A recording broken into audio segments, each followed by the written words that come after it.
Obsessed ex has been harassing my family for years. The story I'm about to share has unfolded over several years and only recently came to a conclusion.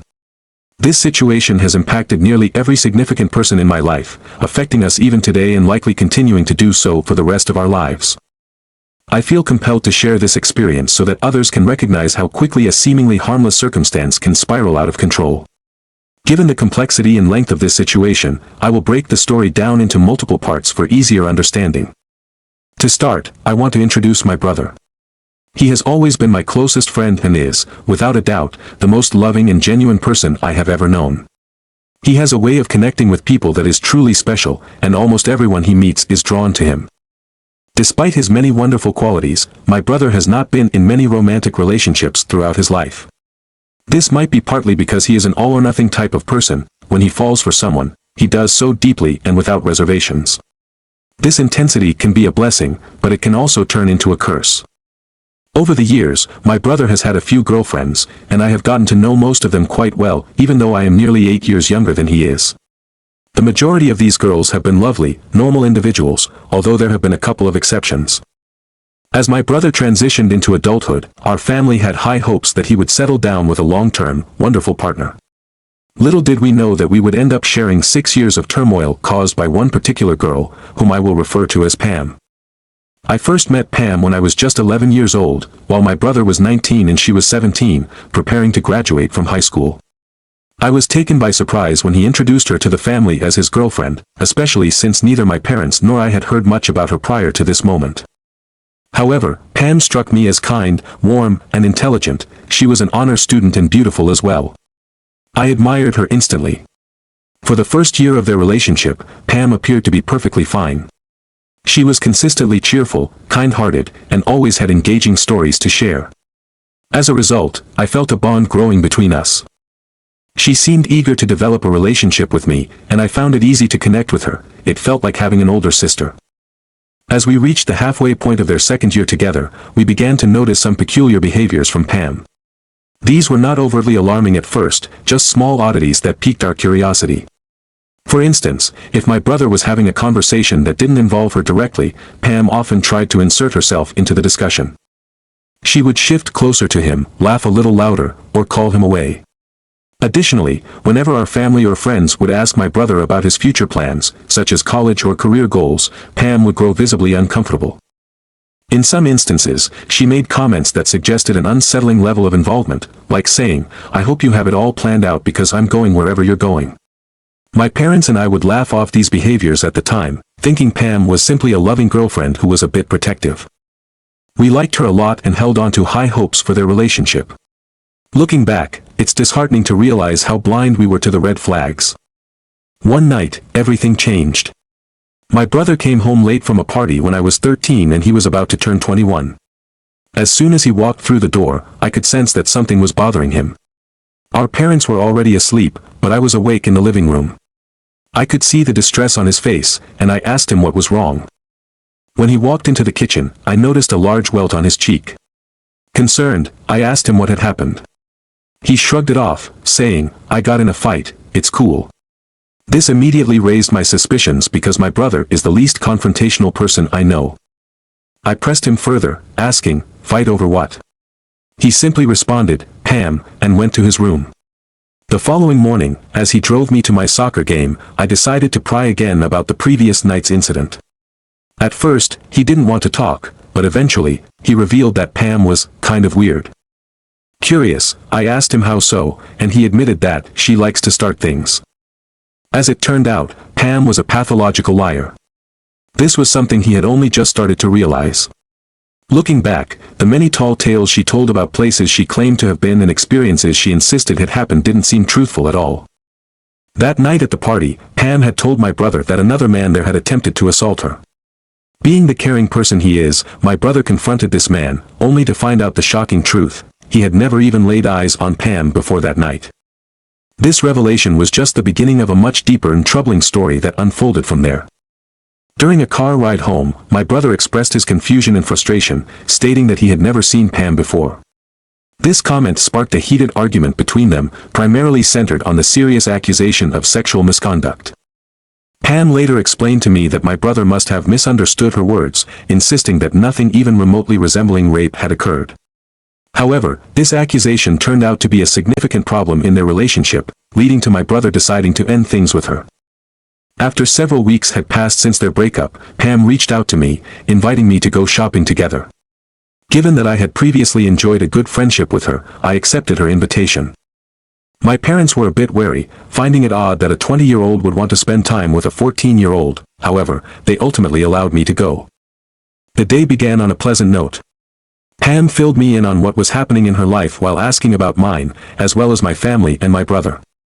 Everything felt normal until the conversation took a more unsettling turn. Pam began to share deeply personal details about her past, revealing that she had endured a sexually traumatic childhood, which she claimed was the reason for her tendency to lie. However, she seemed overly defensive about her actions, insisting that whatever my brother had told me was untrue, and that he was the one who had been dishonest. This seemed to me to be a strange shift in the conversation, as she moved between lighthearted topics and the darker details of her past. As she continued, Pam recounted a lesbian experience she had after her relationship with my brother, suggesting that I should try it myself when I was older. This was uncomfortable for me, and as I grew increasingly uneasy, she noticed my discomfort and quickly apologized. She expressed her fondness for our friendship and her love for my brother, explaining that her erratic behavior was a result of her feelings for him. I told her that I appreciated being her friend and understood her emotions, which I would soon realize was a mistake. Not long after our shopping trip, the phone calls began. Initially, there was just one call a week after our outing, late at night when Pam was sobbing, expressing her sadness over my brother and her desire to get him back. These calls quickly escalated, with Pam reaching out nightly at increasingly late hours. Often, I would be fast asleep when her frantic voice would wake me up at 2 a.m., filled with desperation and tears. Despite my initial pity for her plight, I eventually grew weary of these late-night exchanges. However, one particular call stood out from the others. Instead of her usual sobbing, Pam spoke in a calm, monotone voice. At 1:30 in the morning, she delivered a chilling message, "Tell your brother I'm going to slit my throat tonight," and then she hung up. I felt a wave of numbness wash over me. I had never encountered such alarming behavior before, and it left me shaken. I immediately began texting her repeatedly, urging her to confirm that she was all right and imploring her not to harm herself. Panic set in, as I worried that I might somehow be held accountable for her well-being. The next day, I shared this troubling incident with my brother, who assured me that he would go to her house to check on her. A week later, out of the blue, Pam showed up at my house, linking arms with my brother as if everything between them was perfectly fine.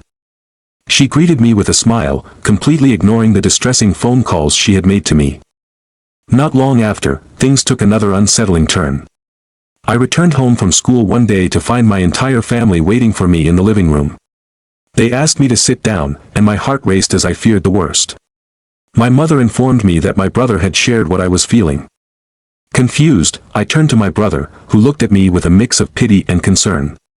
Then I heard something that shocked me. Pam claimed she wasn't the one who had called me. Instead, she said I was the one who had reached out to her with my problems. This was utterly infuriating. I knew without a doubt that it had been Pam calling me night after night, drowning in her sorrow over my brother. I protested, insisting that I had not made those calls, and that she was the one who had been crying and begging for him back. My brother's response only added to my anger. He believed Pam's version of events, and my family seemed to side with her too, going so far as to stage an intervention. Determined to clear my name, I presented my family with the text messages Pam had sent me, played the voice messages she had left, and showed them my call history as proof. This evidence effectively put an end to her deceitful story. From that point on, I resolved to distance myself from her. My brother eventually broke up with Pam again, but she continued to bombard him with phone calls, reaching out hundreds of times, insisting on a connection that had long since ended. She called him hundreds of times and sent countless messages, trying to reach out and connect with us again. A few times, she showed up at our house, bringing baked goods as a peace offering, hoping to apologize for whatever had gone wrong between us. Despite her efforts, we chose to ignore her pleas. Eventually, she got the hint and left us alone. For almost a year, we didn't hear from her at all. Then, on the last day of class before winter break during my sophomore year, I stepped out of school feeling excited for the upcoming break, but instead, I was met with a shocking and unwelcome surprise. Pam was there, pacing anxiously in the front of the school, and I could see that her state was alarming. She was biting her fingernails and scratching her head, her face looking sunken with dark bags under her eyes. I almost didn't recognize her because she looked so different. To avoid her, I started to cut across the front lawn with my friend Liz. But no sooner had I tried to slip past than she spotted me and hurried in my direction. Pam stretched her arms out toward me, attempting to initiate a hug, but I instinctively stepped back. The first thing she said was, "You're mad at me." I asked her what she was doing there, and she let out a quiet, nervous laugh. "I wanted to apologize for whatever your brother told you." "I'm sick, Oz," she said, using a nickname that only my brother called me. I felt a mix of emotions and simply responded, "I know, please don't talk to me anymore." I started to walk away, knowing my brother was parked and waiting for me just around the corner. But just as I was about to escape, Pam reached out and grabbed my shoulder. I quickly pulled away and insisted, "I'm serious, leave us alone. I think you need some help." At that moment, tears streamed down her face, but I turned my back and walked away, heading toward my brother's car. He had pulled into the front parking lot and opened the car door for me. "Is that Pam?" he asked, glancing through the front mirror. "Yeah, I don't know what she's on, but she's crazy." That night, around 1 a.m., there was a loud knock at our door, startling all of us. My dad went to see who it was and looked through the peephole. It's what the... "I think it's Pam," he said, surprise evident in his voice. "Don't open it." "I think she's doing drugs," my brother warned. My mom suggested calling the police, but my brother and dad agreed we should just wait and see if she would leave. Moments later, the knocking turned violent as Pam pounded on the door, wailing and shouting, "I hear you. Let me in." Her voice was filled with desperation. From my brother's room, he yelled, "She has a baseball bat or something." I looked out from the den window and was struck by how frightening she looked. She appeared like something out of a horror movie. Pam was dressed in a shabby dress, barefoot, with her hair cut unevenly to above her shoulders, half-styled messily in a bun. Her makeup was smeared down her face, resembling a ghoulish figure. She seemed even thinner than I remembered, swinging a metal baseball bat as she stumbled through our yard. "I'm calling the police." "She must be drunk," my mother said, her voice tense with fear. "No, it's fine. She's just putting on a show." "She'll leave," my dad replied, trying to keep the situation calm. We were shocked, unsure of how someone could act this way. For a brief moment, it felt bizarrely surreal, almost like we were watching a true crime show unfold before our eyes. But just as quickly as she had become frantic, Pam suddenly stopped. She stood still, staring vacantly at the upstairs bedrooms, her head tilting side to side as she licked her lips. "What is she on, heroin or something?" my dad asked, bewildered. Pam then started to shift between fits of laughter, cries, and yelling. The atmosphere was tense as we all sat down, my brother trying to reach her mom on the phone, hoping it would coax her away. We were left listening to her bizarre, animalistic sounds outside, which unnerved us all. Suddenly, those sounds ceased, leaving us in an eerie silence. We checked the windows, but she had vanished. The family sat in quiet disbelief, absorbing the strange encounter. My father chuckled lightly and shook his head, while my mother shook hers, pitying the girl for being so disturbed, but I was filled with dread. No one, except perhaps my brother, fully grasped how quickly Pam's mental state had unraveled, from being overly protective to telling small lies, then spiraling into more extreme, pathological fabrications, culminating in this full-blown manic episode. This was her worst moment, and we thought it would be the last of it. We believed she would fade from our lives now that she realized she couldn't manipulate us into giving in to her desperation. But as the next 2 years would prove, we were gravely mistaken. Part 2 will reveal the unfolding events that followed. I will deliver a part 2, possibly even 3, of my story about Pam, as the truly frightening aspects of my experience occurred over the last 2 years. To provide an update, one obsessed ex is harassing my family, and this is not a new incident, it has been ongoing for years. Hello again, this is the second part of a disturbing ordeal I have faced due to an emotionally unstable individual. In the first part of my story, I described how my family and I became entangled with my brother's then-girlfriend, Pam. I discussed the early warning signs that pointed to her insecurities and constant dishonesty, which gradually escalated into severe, manic, violent, and aggressive outbursts.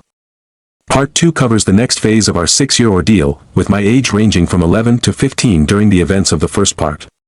This new chapter begins at the start of my junior year in high school, following a troubling incident that occurred at our house during the winter.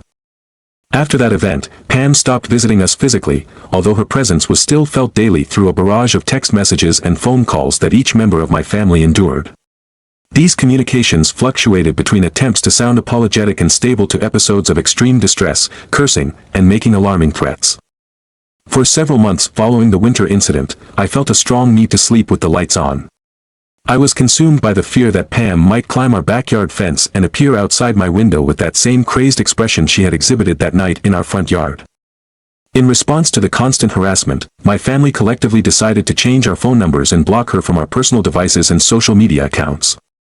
However, she still had access to our home phone number, which meant we were not entirely free of her influence. Pam's messages became increasingly troubling. Some of the most chilling and haunting messages I had ever heard came through that line. I can vividly recall a moment in our kitchen when my brother played back her messages for the family. One specific message stood out, highlighting just how unstable and potentially dangerous she had become. It was around February of 2015, and my family had just returned home from an early morning indoor soccer game. My brother urged us all to gather in the kitchen to listen to the latest bizarre outburst from Pam. The first message was about 30 seconds long, and it had been received at 12:30 a.m. the previous night. In this recording, Pam's tone was mildly angry as she demanded we return a batch of cookies she had brought to a 4th of July party from years ago, claiming she didn't want us to have them anymore. My family exchanged amused glances, finding her request ridiculous. As my mother turned to leave, chuckling, my brother halted her, insisting that was not the most alarming part. He then played another message that had been recorded at roughly 3 a.m. that same day. Initially, we were puzzled because the first 15 seconds contained only white noise, the kind you hear when a recording is silent or when someone is in an empty room. Then, without warning, Pam's voice erupted in a deep, animalistic rage, screaming, "Stop effing playing with me. You're going to get it," before the call abruptly ended. The shock of her sudden outburst startled us all. I realized I wanted to call the police, convinced they needed to know about this girl and her unstable state, fearing for what she might do. My father took a more cautious stance, deciding that if anything physical were to happen again, we would file a police report. He reminded us that at that moment, these were just phone calls. My brother assured us that Pam was all talk and wouldn't attempt to come around again. However, I found myself in agreement with my mother. I no longer felt safe. I had never encountered anyone who acted in such a volatile manner before. I lived with a constant sense of anxiety, unsure how I would react if Pam ever showed up again. It felt like I was stuck in a Lifetime movie because I couldn't believe that such a horrifying situation could occur in real life, that someone I once knew personally could harbor such a deeply concealed side filled with violence and mania. It was always there, but it had only become apparent after we severed the connection with the landline. Once that was done, the personal phone calls from Pam ceased. We didn't hear from her, but some of my brother's mutual friends reported that Pam was still trying to reach him. They said she would frequently call and message them, asking for his phone number. Thankfully, none of them complied. Just before summer, Pam seemed to vanish entirely. There were no messages, no sightings in town, nothing, until one day, my brother received. Nothing significant happened in our lives until my brother received an unexpected email from Pam's mother. My brother had kept in touch with Pam's mother occasionally, so it wasn't too surprising when she reached out. In her message, she shared some distressing news. Pam's family had relocated to the East Coast to seek treatment for a substance habit that had taken a toll on her life. This news came as a shock to us, particularly because Pam's mother provided additional details about Pam's mental state that we had not been fully aware of before. Her mother explained that during the time Pam unraveled, she had not seen or spoken to her daughter much, including during the visits to our home or during the phone calls that had raised concerns. Pam's mother had held the mistaken belief that my brother was still in a healthy relationship with Pam. It was only after this correspondence that she learned about their breakup and the troubling incidents that followed. Pam's mother described her daughter as someone who had always been a white liar, making up stories that simply didn't add up and often blaming others for her own misdeeds, even when she had been caught. It seemed that Pam had a strange ability to argue the validity of facts that were clearly established. There was a profound sense of denial within her. She never seemed to acknowledge that her actions were wrong, even when the evidence was undeniable. This was puzzling to us because she had not grown up with such tendencies. Pam's upbringing had not suggested that she would develop these issues. Pam's mother conveyed that these challenges had always been lingering beneath the surface, hidden behind Pam's outwardly intelligent and attractive demeanor. She had managed to not just fool us, but perhaps even herself, into believing that everything was fine. With Pam no longer a looming concern in our lives, things gradually began to return to a sense of normalcy. I found myself looking over my shoulder every now and again, feeling the remnants of unease, but I was also preparing for the school year as I entered 11th grade. My brother, on the other hand, was embarking on a new career path and started dating again. This time, he was seeing a girl who was the daughter of a close family friend, someone he had known for a long time. As we began to navigate these new chapters in our lives, Pam started to fade from our thoughts. For a while, her presence in our minds became less intrusive, especially as my friends and I began receiving our driving permits.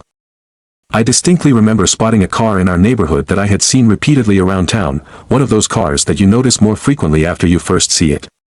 It felt strange, even though I knew the car belonged to someone, I had never actually seen the driver. I began to catch glimpses of it at stoplights or out the window of a restaurant when it would pass by. At first, I thought nothing of it, simply registering its presence in the back of my mind. But over time, I realized I had seen this car quite a bit, which startled me when I suddenly recognized it parked in my own neighborhood. My mind raced as I thought, that's that car. What is it doing here? We lived in a smaller, older neighborhood where most of the residents had been there for years. It was rare for new faces to join our community. It seemed like houses rarely went on the market, and when newcomers did arrive, everybody usually knew about it. This car seemed out of place yet oddly familiar, making it all the more surprising to spot it parked nearby. I mentioned it to my brother, who was with me at the time. He shrugged and said, "Oh yeah, I've noticed it a few times." Even though I felt uneasy about it, I tried to convince myself that I was being overly paranoid. Months passed, and life carried on with school and work keeping me busy enough to push the worry to the back of my mind. One day, while I was working at the restaurant, I was busy wiping down tables during a slow shift when I noticed someone standing just outside the front doors. They were barely visible through the glass, and I assumed they were trying to decide where to eat since another restaurant was next door. Moments later, they vanished, and I figured they must have gone to the other place. As I stepped outside to clear some dishes off the patio, I spotted that same person walking away from our restaurant and heading down the row of businesses in the plaza. Throughout my shift, I couldn't help but notice this mysterious individual walking back and forth several more times. They seemed to linger for nearly an hour, which made me increasingly wary. Yet, as time passed, I tried to dismiss my concerns, reminding myself that I was just being overly cautious. Between being a theater student and preparing for an upcoming play, I was so exhausted by opening night that I hardly noticed anything that might have seemed odd or out of place. My focus was on getting through the performance and everything that came with it, leaving little room for distractions or worry. On the opening night, the fourth show, and the closing night of my performance, my family came to support me, which felt a bit unusual but also comforting. Leaving the theater after the fourth show, I was suddenly jolted back into my anxious reality when I spotted a car parked a few rows away from my parents' vehicle. I had never seen that car at my school before, and I was certain it did not belong to any of my castmates. I turned to my brother and asked, "What does Pam drive?" My brother didn't have an answer, and I felt a strange unease creeping in. "That stupid car freaks me out," I admitted. "It feels like it's everywhere we are." A few days later, during the closing night of our show, I decided to go out to the lobby of the theater to greet my family and the guests after the performance. I hugged my parents and my brother, but I quickly noticed something unsettling. Their faces looked distressed. My brother appeared visibly upset, and my parents were engaging in nervous chatter, the kind they typically do when they want to steer clear of a troubling subject. I could sense that something was wrong. "What happened?" I asked, my heart racing. "Pam was here," my brother replied. At that moment, I felt the color drain from my face. I hadn't realized just how frightened I was until that moment. "Did she leave?" I inquired anxiously. "I don't know," my brother responded, trying to reassure me. "Don't worry about it." I went to gather my things, still grappling with a strange feeling of violation, knowing that Pam had watched me for the last 2 hours without me even being aware of her presence in the building. I decided it was best to head home right away. As my family and I exited the building, there she was. Pam stood at the mouth of a hallway, engrossed in her phone. For a moment, I froze, but my family and I hurriedly walked towards the parking lot, hoping we could slip past her unnoticed. As we got closer, I saw that Pam looked different. She was still skinny, but she had put on makeup.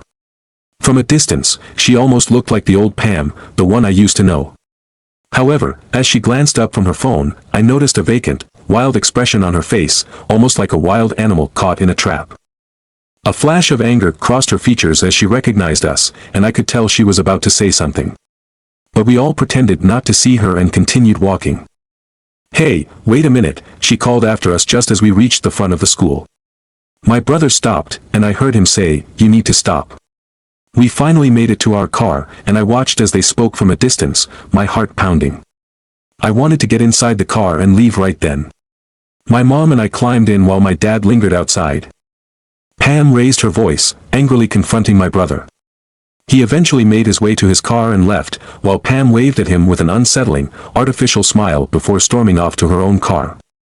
As Pam drove away in the same vehicle I had been spotting for the past month and a half, my dad remarked, "She's just as crazy as ever. We might need to call the police." Although our home was only a short distance from the school, I felt shaken and anxious to get home as quickly as possible. Every car headlight we passed made my heart race. I stared at my phone, trying to distract myself and not look out the window, but when I glanced outside, I nearly dropped it in panic. As we approached a street intersection in our neighborhood, I caught sight of her car at the stop sign to our right. "Dad, that's her!" I exclaimed. My dad drove straight ahead, and I noticed Pam's car turning in the same direction behind us. "Dad, she's following us." My heart raced with fear. "Please call the police," I urged. My dad, maintaining a calm exterior, told my mom to call for help. I huddled low in my seat, stealing glances out the back window. My dad made a turn down another street, and I felt Pam's car follow closely behind. "I'm going to go in a circle to see if she follows us, okay?" he said. By this point, I was crying, overwhelmed by the realization of the situation. As we took a few more turns, my mom was on the phone with a 911 operator, struggling to describe our location amid the darkness. I lay across the back seat, hearing my parents argue in hushed, frantic tones. The tension in the car rose as Pam continued to follow us closely behind. Suddenly, her car flooded our vehicle with light as she turned on her brights, the grille of her car nearly touching our bumper. My dad adjusted the mirror to avoid the glare and pressed the gas, driving faster to escape the horrifying situation. Eventually, the bright lights disappeared, but the fear remained heavy in the air. I could no longer hear the drone of her engine behind us. She was gone. We arrived home about 10 minutes later and immediately turned on every light in the house. The air felt thick with tension and worry as my dad took a flashlight and checked every closet in our back and side yards, his gun firmly in his hand. I felt a chill run down my spine, realizing the truth. She had been secretly watching both my brother and me. I was on the verge of hysteria as the horrifying revelation sank in. For the past month, Pam had been stalking us, and the sighting of her car was no mere coincidence. She had tracked both of us, knowing exactly what we were doing. She had come to my school functions on both nights my family attended. Maybe she even showed up all 3 nights. It was clear she was well aware of my whereabouts. Pam had followed me all over town, lurking in our neighborhood and even hanging around my workplace. All at once, the threats transformed from vague worries into a terrifying reality. Pam no longer seemed to have any fear of crossing boundaries, if she ever did. We found ourselves trapped in a living nightmare. My family, who once felt safe in our home, was now on high alert. Pam had returned from a supposed trip to heal one issue only to come back having created a far larger and more terrifying problem. She had become like a personal terrorist, with the ability to unravel our everyday lives piece by piece, and she had already begun that process. What might read as a plot from a poorly written horror movie, that of an obsessive and unstable ex-girlfriend wreaking havoc, had become our daily existence turned up to a level even more intense than any fictional story. It is impossible to convey the sheer dread of lying awake at night, knowing something is out there, watching and waiting, even if you can't see it. I never thought a human could instill more fear than any monster or specter. Those creatures aren't real, but the danger from Pam was. I share this harrowing experience not just as a personal catharsis but to help others recognize warning signs and to encourage anyone who sees them to take decisive action to protect themselves. That night marked just the halfway point of a 6-year ordeal, and the situation would only escalate from here. I plan to upload part 3 of my experience with Pam in the next day or two. Thank you for taking the time to read my story. Putting it into words makes the gravity of the situation more apparent. Update 2. The situation with my obsessed ex has led to years of harassment against my family. This will be the final chapter in my account of my experiences with Pam. Please take the time to read parts 1 and 2 for context. This final segment will cover the last year and a half of my struggle with a mentally unstable individual. My family, though strong, is still working to heal after we finally told my brother about Pam's unsettling behavior following the night of my show. That night was a turning point. He began to open up to me about his own experiences with Pam. She first came into his life in high school during her sophomore year while he was a senior. Immediately, she caught his attention as well as that of his friends with her striking beauty, and she initially seemed like a reserved new student. However, my brother recalled a female friend mentioning that Pam was quite aggressive in her attempts to make connections and often spoke about her family moving here from an affluent community in Texas so exclusive it didn't even have a name. Many of his friends sensed something off about her and quickly labeled her as a strange, snobby girl. A few years later, my brother had another encounter with her while she was visiting the place where he worked. He noticed a significant change. She appeared to have matured. Intrigued, he agreed to go on one date with her. However, he quickly sensed that something was amiss when, almost immediately, Pam began pushing to define their relationship officially.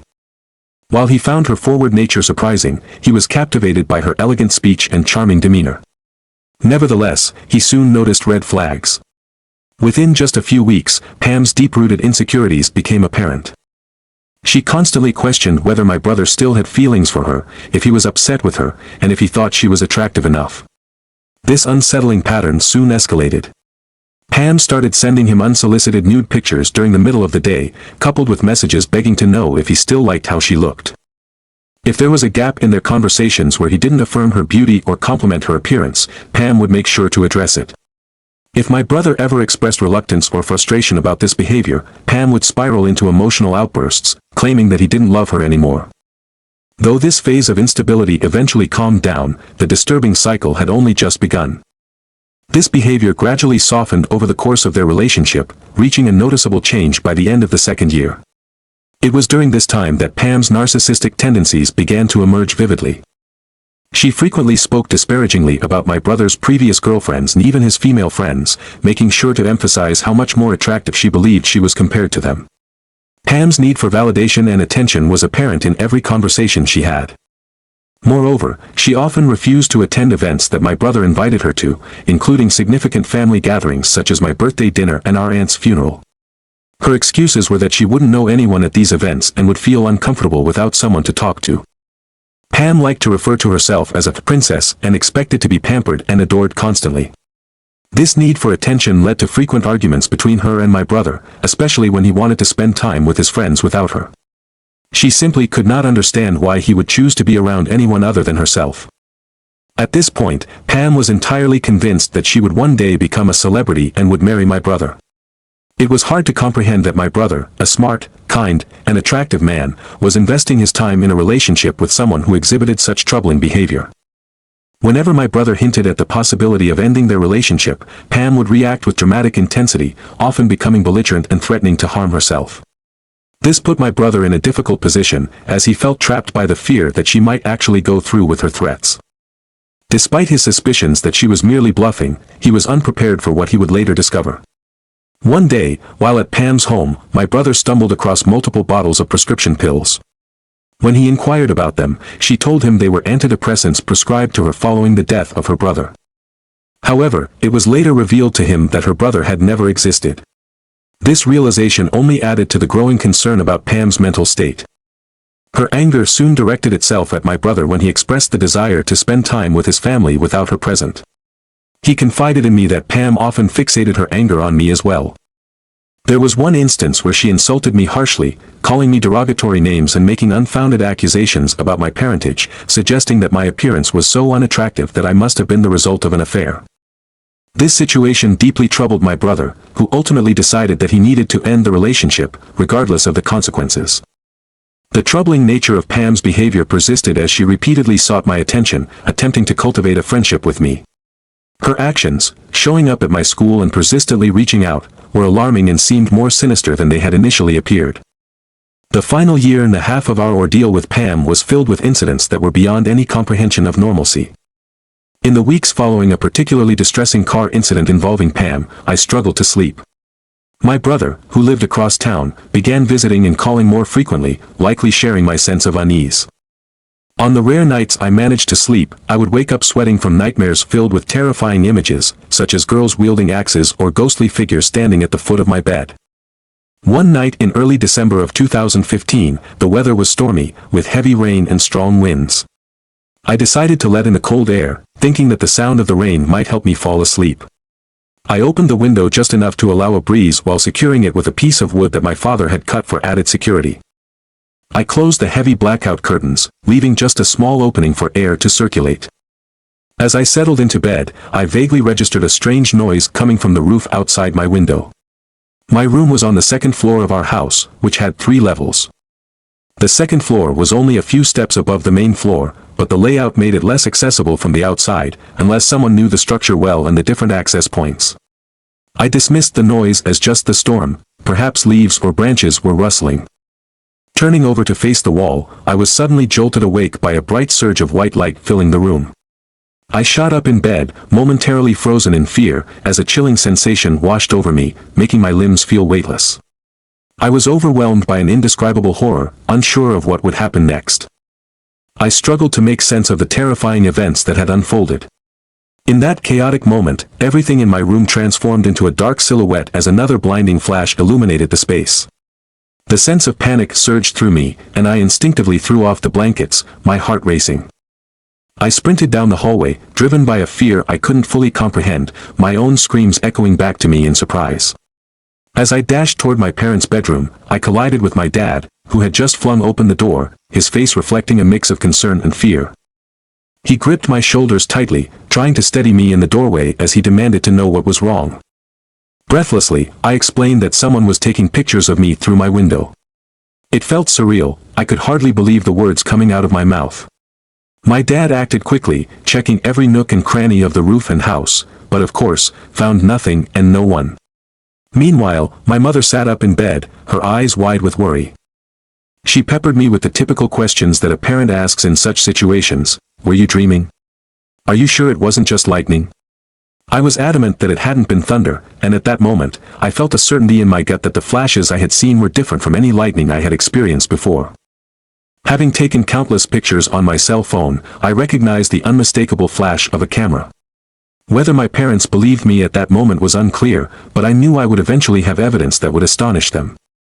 A few months later, in January 2016, my brother adopted a puppy named Ike. He was just 2 months old, a Chesapeake Bay Retriever with striking features, 1 golden eye and 1 green eye. There was a distinct white marking on his chest that resembled an hourglass and a matching white sock on his front left paw. Ike became the center of my brother's world, second only to his fiancée Cara, who was nothing short of wonderful and beautiful. Our family's spirits soared as my brother's engagement to Cara brought joy into our lives. He was almost finished with the police academy and seemed to be on a path to create a beautiful future, completely devoid of the dark memories associated with Pam. For the first time in a long while, we felt a sense of optimism, especially since Pam hadn't been around for weeks. However, this newfound sense of normalcy came to a sudden halt when, just a month after bringing Ike home, a crisis struck. After letting the puppy play in the backyard for a short while, Cara noticed he was missing. She panicked, running around the neighborhood in search of him. In her distress, she called me, her voice shaky, as she drove around the block. I quickly joined her, and together we searched the creek area behind my brother's house, calling out for Ike, but to no avail.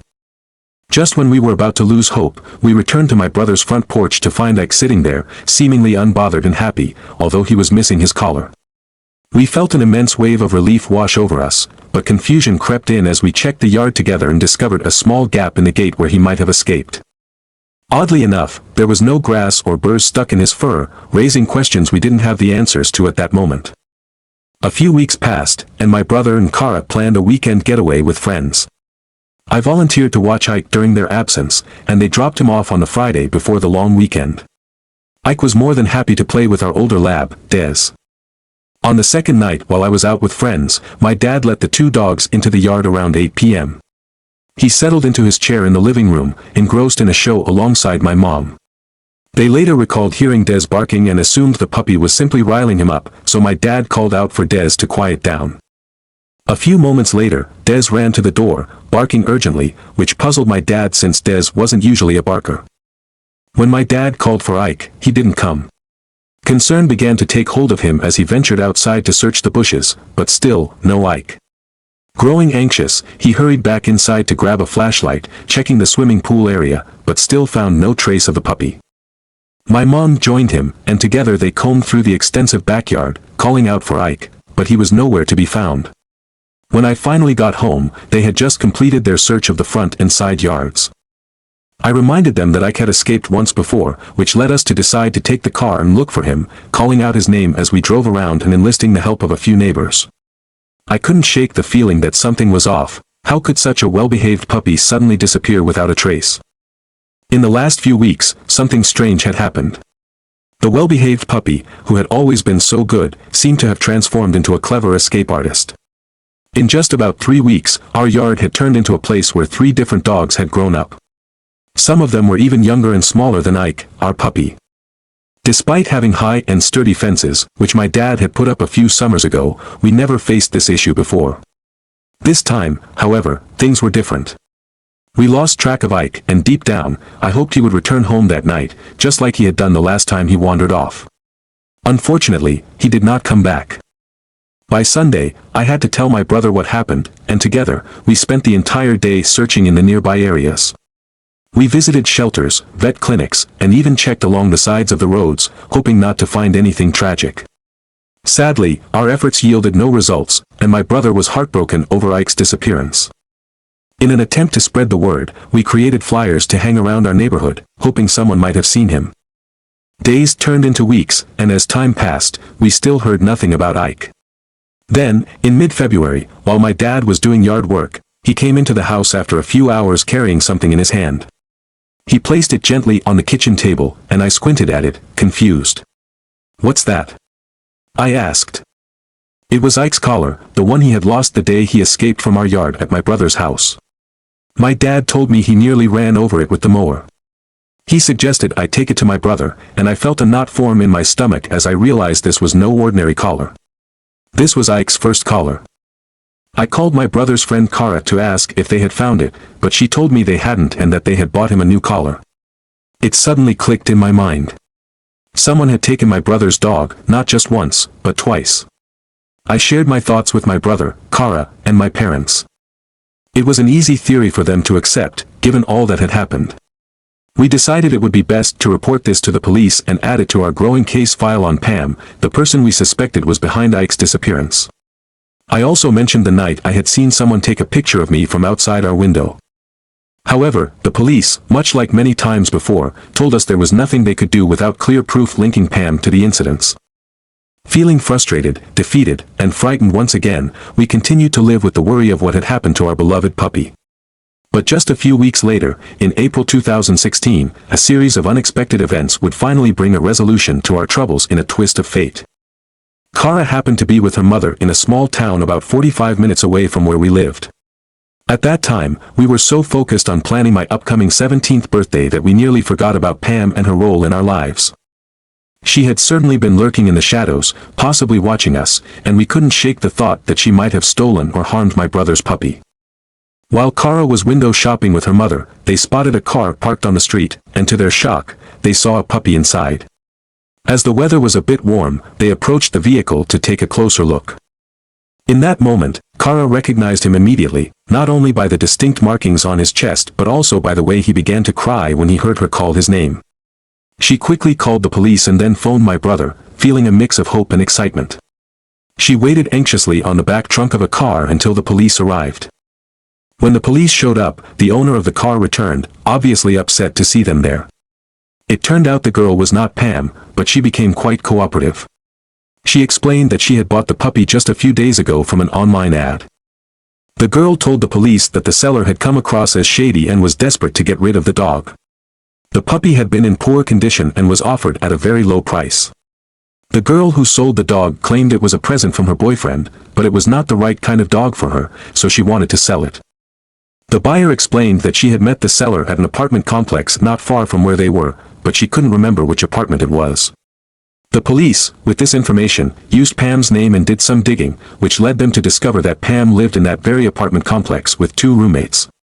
The following day, detectives interviewed Pam's roommates. However, Pam was not there when they arrived. The roommates mentioned they rarely saw her. They noted that her room was almost always locked, and she was usually out. She often disappeared, seemingly always absent from her life. Despite not holding a job, she insisted that she was employed, creating a facade that was difficult to see through. Her mother frequently came by to check on her, bringing rent money and ensuring she was managing somehow. When engaged in conversation, she would often veer into discussions about her former boyfriend.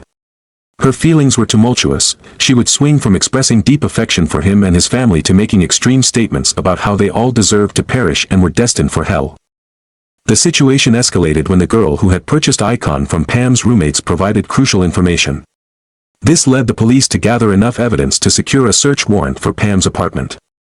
Although the specifics of what they found remain somewhat unclear, what I do know is profoundly disturbing and has unsettled my family and me. On Pam's computer, the police discovered a staggering collection of images, hundreds upon hundreds of photographs depicting my brother, my parents, Kara, and me. There were pictures of our cars, our homes, my school, and my brother's school, and even images taken through our windows under the cover of darkness. This included candid shots of us while we were sleeping, as well as vacation photos from our social media accounts, and even the moment my brother proposed to Kara. Disturbingly, she had doctored herself into some of these pictures, displaying a delusional connection to our lives. Additionally, she kept images of herself with my brother and with my family displayed around her room, showcasing her obsession. For weeks, she had harbored Ike in her closet, caring for him with only a towel, water, and minimal food. The police's investigation into her internet search history revealed a chilling range of topics, from violent pornography to research on weapons. With this overwhelming evidence, the police were finally able to arrest Pam. It became clear that she had been obsessively stalking my family for over 2 years. She followed us around town in her car and secretly snapped photos of me from the roof outside my window.